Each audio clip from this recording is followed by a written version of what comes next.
My name's Barbie the Welder and I'm a full-time metal sculptor. I'm going to be opening up this cool package from OnlineMetals.com to see what they sent me. This is awesome. Small but mighty. Check this out.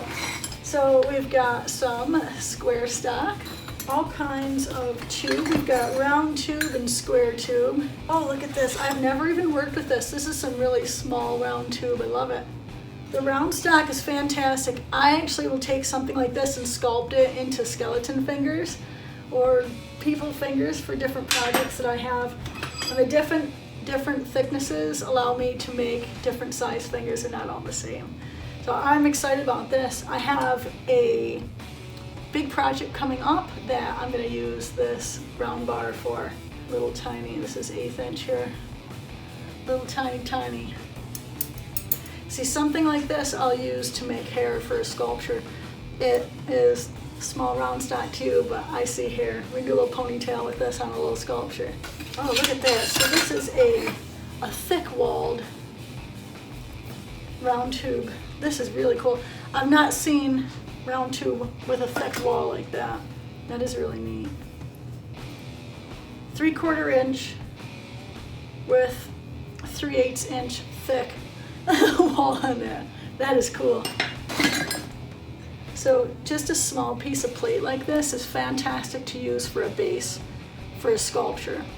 And it looks plain like this, but you can take just a little bit of you can take either burr bits or small sanding discs and just make little scallops down the side of it. Really simple and easy way to make a beautiful base for a sculpture. What would I use these round tubes for then? There's always something, right? Just little tiny bits and pieces. I save every tiny little piece because it always can be used for something. I love gifts.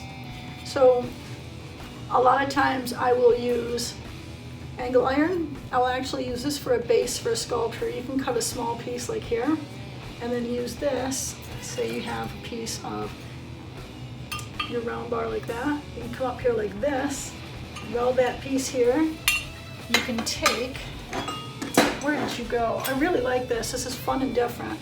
So you can take this and cut it a whole bunch of times. Say you cut it like 10 times, little 1/2 inch pieces or little 1/4 inch pieces, and just lay them around in a circle. You can make a little flower out of it.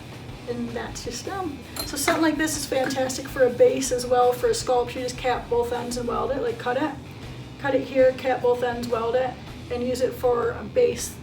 The weight that comes with that is really good for holding sculptures. I always order through Online Metals, but I've never ordered the smaller pieces like this, and this is fantastic because I do have a sculpture coming up that is on an incredible level of stuff I've got to do, but this will make hair, like so, like this right here, and a lot of it. There's going to be a lot of welding for this. But I'm going to use something like this here to weld a full head of hair on a sculpture, so we'll see how that goes. Happy welding, y'all.